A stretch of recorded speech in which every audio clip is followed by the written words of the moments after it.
Hello, dear students. Myself, Dr. Sister Manju Topu from Holy Cross Women's College, Ambikapur.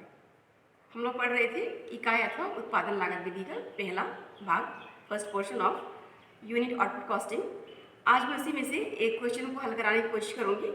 आप देख लीजिए question number 24। Number किसी किसी book में अलग भी हो सकता है, लेकिन मैं क्वेश्चन पढ़ दे रही हूँ। समय को सेव करने के चक्कर में मैं केवल हिंदी में पढ़ रही हूँ। एक पेन मैन्युफैक्चरिंग कंपनी दो प्रकार के डिलक्स और पॉपुलर पेनों का उत्पादन करती है। 31 मार्च 2013 को समाप्त होने वाले वर्ष में उनकी निर्माण लागत इस प्रकार दिया हुआ है। डायरेक्ट मटेरियल आपका दिया हुआ है 2 lakh, direct wages 1,12,000 and production overhead आपका दिया है 48,000, टोटल इज 3,60,000। यह ज्ञात किया गया है मैंने कि it is ascertain that number 1, deluxe में पॉपुलर की अपेक्षा दोगुनी लागत की प्रत्यक्ष सामग्री लगती है। पॉपुलर का प्रत्यक्ष पारिश्रमिक डिलक्स की अपेक्षा 60% था। दोनों प्रकार में उत्पादन ऊपरी व्यय 30 पैसे प्रति पेन था। दोनों प्रकार में प्रशासनिक ऊपरी व्यय प्रत्यक्ष श्रम का 200% था। दोनों प्रकारों की विक्रय लागत 25 पैसे प्रति पेन थी। और वर्ष में उत्पादन कैसा हुआ देख लीजिए। डिलक्स का उत्पादन हुआ है 40,000, जिसमें सेल्स हुआ है 36,000। पॉपुलर में उत्पादन हुआ है यानी प्रोडक्शन हुआ है 1,20,000 एंड सेल्स हुआ है 1 लाख। और नेक्स्ट आपका दिया हुआ है बिक्री मूल्य डिलक्स का 7 रुपये प्रति पेन एंड पॉपुलर का 5 रुपीज़ प्रति पेन। आपको हम लोगों को याद करना है प्रति पेन की प्रति प्रकार के प्रति पेन की कुल लागत व उस पर अर्जित लाभ दिखाती हुई एक लागत विवरण तैयार कीजिए, है ना। आपका बोलता है आपका prepare a cost sheet with showing the total cost per pen of each type and the profit made on each type of pen. तो मैं आपको यहाँ पर देखिए सबसे पहला मैं समझा देना चाहूँगी। यहाँ पर डायरेक्ट मटेरियल, डायरेक्ट वेजेस और प्रोडक्शन ओवरहेड तीनों संयुक्त रूप में दिया हुआ है। They are given combined. A और बी दोनों का लागत आपका है, तीनों का आपका दिया material, direct labour and overhead 2-3 ये वाला यहाँ पर दिया हुआ है 2 लाख, 1,12,000 एंड 40,000। ये कंबाइंड कॉस्ट है, हम लोगों को बांटना है। कैसे बांटना है आपको यहाँ पर समझा दिया है। कैसे? नंबर 1, डिलक्स में पॉपुलर की अपेक्षा 2 गुनी लागत की प्रत्यक्ष सामग्री लगती है ना। Direct material in deluxe type cost twice as much as that of popular type. तो यहाँ पर समझाने की कोशिश करें। यहाँ पर देख लीजिए हम कैसे निकालेंगे। हम जो टोटल लागत दिया हुआ है यहाँ पर देखिए 2 लाख दिया हुआ है, उसको हम कैसे बांटेंगे। यहाँ पर देखिए सामग्री लागत गणना कैसे करते हैं। माना कि पॉपुलर की सामग्री लागत 1 रुपये है, 1 रुपये है ना, 1 रुपये दिया हुआ है। तो डीलक्स का डबल बोल दिया है, ट्वाइस एज मच। तो डीलक्स का कितना होगा 1 × 2। हम लोग का प्रोडक्शन हुआ है 40,000 और पॉपुलर का कितना प्रोडक्शन हुआ है। तो हम क्या करेंगे, आपका 40,000 × 2, ये वाला 2 और आपका इसमें हो जाएगा इंटू 1 लाख 40,000 × 1, ये आपका है इसका पॉपुलर का। तो हम हल करेंगे तो आपका ऐसा ही 2:3 आएगा। तो इस 2:3 के अनुपात में हमारे पास जो टोटल लागत दी है उसको हम बांटेंगे। यहाँ मटेरियल का आपका टोटल लागत दिया हुआ है 2 लाख। तो हम इसको कैसे बांटेंगे, इसको आप जानते हो बांटने के लिए 2 लाख इंटू ये 2 अपॉन ये टोटल 5। तो इसका 80,000 आ गया। और इसमें हम बांटेंगे 2 लाख इंटू 3/5 इक्वल टू 1,20,000 पर पेन। इसमें का 1 हो जाएगा और इसमें एक का 1 हो जाएगा, इसमें का 2 हो जाएगा। यहाँ देखिए मटेरियल ये 2 और आपका 80,000 और ये आपका इस तरह से निकला और टोटल 2 लाख। यहाँ देखिए और आपका क्वेश्चन बोलता है पॉपुलर का प्रत्यक्ष पारिश्रमिक डीलक्स की अपेक्षा 60% था, है ना। आप देखिए तो हम क्या मानेंगे इसमें, माना कि आपका प्रत्यक्ष श्रम की लागत आपका डीलक्स में कितना है, डीलक्स पेन में 1 रुपये है। तो आपका पॉपुलर में 60% बोल दिया, तो हम 1 रुपये का क्या निकालेंगे, 60% निकालेंगे तो आपको हो जाएगा आपका 0.60। तो अभी हमारा जो प्रोडक्शन हुआ है देखो यहाँ पर डीलक्स का पॉपुलर का, तो 40,000 ये 40,000 डीलक्स का है इंटू 1 और आपका होता है पॉपुलर कितना आपका 0.6। तो हमने क्या किया, इसको 0.6 से इंटू कर दिया। तो इसका जो रेशियो बनेगा वो 40,000 = 72,000 और इसको आप हल करोगे तो आपको हो जाएगा 5:9।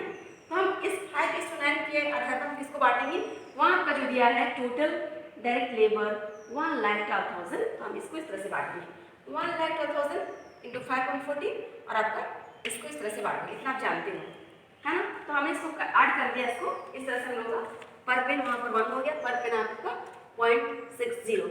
अब देखिए इसको हम लोग ऐड कर दिए, प्राइम कॉस्ट निकल गया 3 ये वाला प्राइम कॉस्ट निकल गया।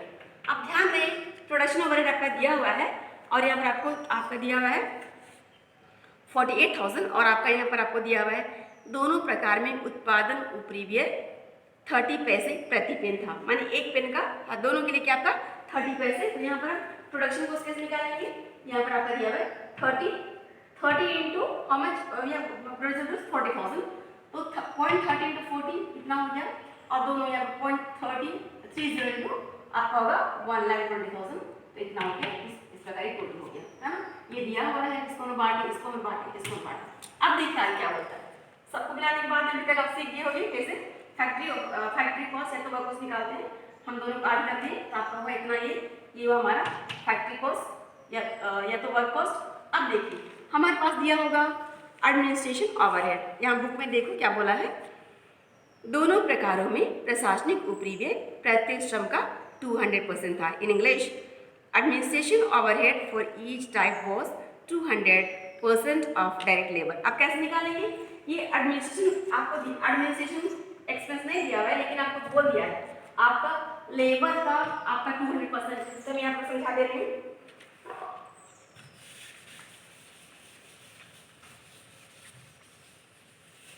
यहाँ देखिए लेबर हमारे पास कितना है आपका पहला में डिलक्स में 40,000, हम क्या निकालेंगे इसका 200 निकलेगा 200% इस तरह से, तो हमारा कितना हो जाए आपका 80,000 आ गया।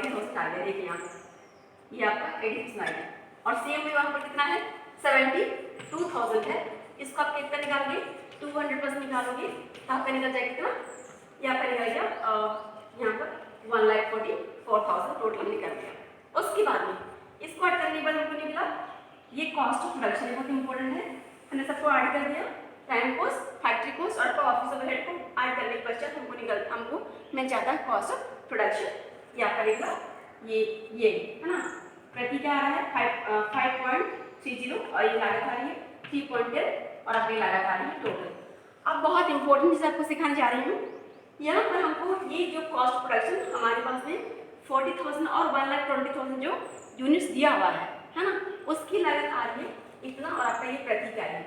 अब हमको निकालना है लाभ निकालना है, तो ध्यान रहे जितना इकाई हम बिक्री करते हैं उसके आधार पर ही सारे व्यय इसकी बागत लगते हैं। यहाँ तक जो कॉस्ट प्रोडक्शन जो निकलता है वो जितना इकाई हम उत्पादन करते हैं उस पर निकलता है, how many goods we have produced, है ना, with that okay that is taken care by how many goods we have produced they and okay सब टोटल ऑफ दिस।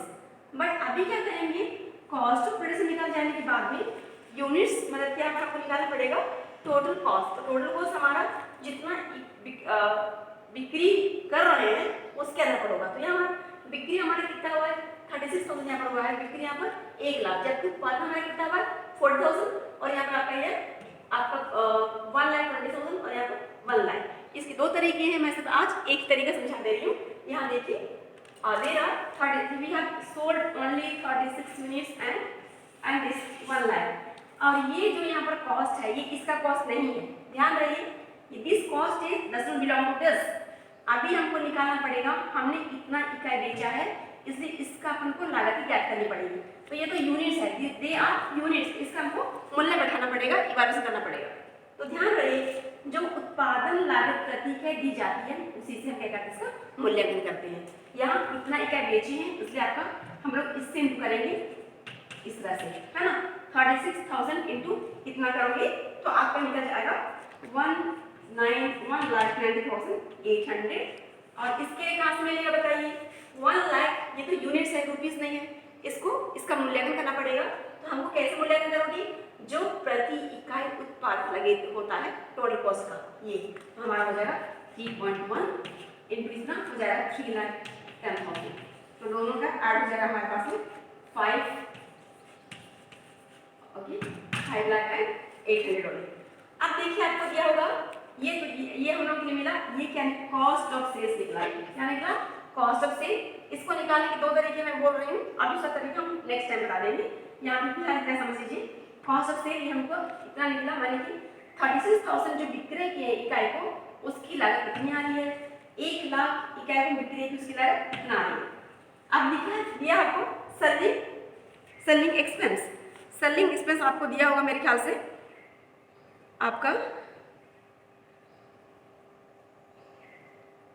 दोनों प्रकार की विक्रय लागत 25% प्रति विक्रय लागत ना, मैंने क्या आपका दिया हुआ है, सेलिंग कॉस्ट वाज 25 पैसे पर पेन फॉर बोथ। हम क्या करेंगे, यहाँ पर सेलिंग एक्सपेंस कितना है आपका 0.25, तो 0.25 पर हम किससे इंटू नहीं करेंगे, ध्यान रखिए, किससे हम इंटू नहीं करेंगे, उससे हम करेंगे ये उत्पादित इकाई जितना हम बिक्री किए हैं उससे करेंगे, बिक्री हमने कितना किया है, इतना क्या है, तो ये हमारे पास रहेगा, तो हमारे पास हो जाएगा इतना बिक्री का आपका इंटू ये आपको 9,000 और आपका इसमें हो जाएगा पॉइंट, दोनों के लिए उतना दिया है, आपका दे दिया है, तो इंटू 2 आपका 25,000 और आपका हो जाएगा 34,000।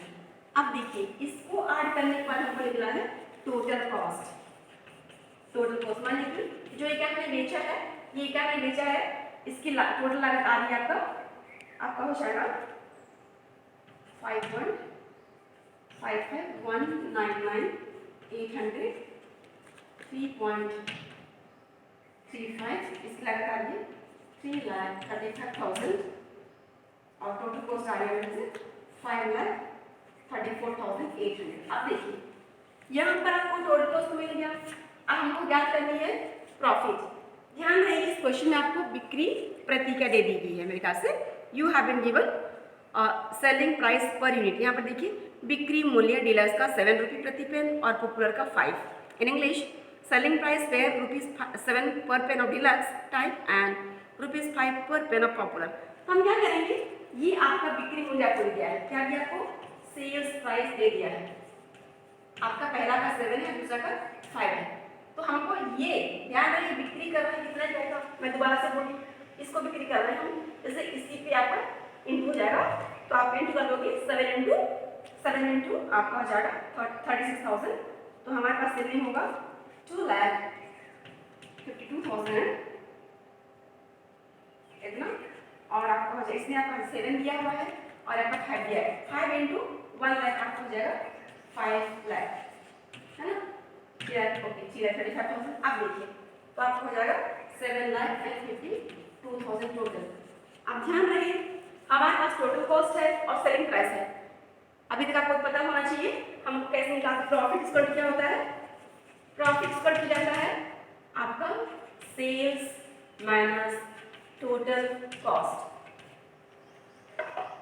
सेल्स माइनस क्या होता है आपका total cost, sales minus total cost. और यहाँ पर आपका दिया हुआ है सेल्स कितना आपका, यहाँ पर आप एक में निकला 2,52,000 माइनस जाएगा आपका ये वाला 1,99,800, तो क्या निकल जाएगा, प्रॉफिट निकल जाएगा, यहाँ प्रॉफिट हो जाएगा आपका 1.45 और हो जाएगा 52,200 और इसमें 1.65 16500, तो ये हमारा प्रॉफिट निकल गया। मैंने प्रॉफिट कैसे निकाला, सेल्स प्राइस में हमने टोटल कॉस्ट को माइनस करके घटा दिया, तो आपका जो बच्चा है ये जो सीरीज दिया हुआ है sales minus cost equal to profit, ये प्रॉफिट हमारा हो गया, ये प्रॉफिट हमारा निकल गया। और ध्यान रहे यही बात, यदि मान लेते हैं हम लोग को यहाँ सेल्स निकालना पड़ता है, हम क्या करते हैं आराम से इस दोनों को जोड़ देने से सेल्स प्राइस में निकल जाता है, लेकिन यहाँ पर तो सेल्स दिया हुआ है इसलिए आपको प्रॉफिट निकालने की आवश्यकता है। मैं सोचती हूँ आपको समझ में आ गया होगा। यहाँ पर बहुत इंपॉर्टेंट चीज़ क्या है कि जितना इकाई हम लोग बिक्री किए हैं यहाँ पर उसका हम लागत निकाल रहे हैं, और उसका लागत निकालने के लिए हम जो उत्पादन लागत प्रति इकाई दी जाती है उससे हम इसको इंटू करते हैं, तो आपको निकल जाता है कॉस्ट ऑफ सेल। इसका और एक मेथड है, मैं इसको अगले वीडियो में समझा दूँगी। तब तक के लिए बाय बाय स्टूडेंट्स।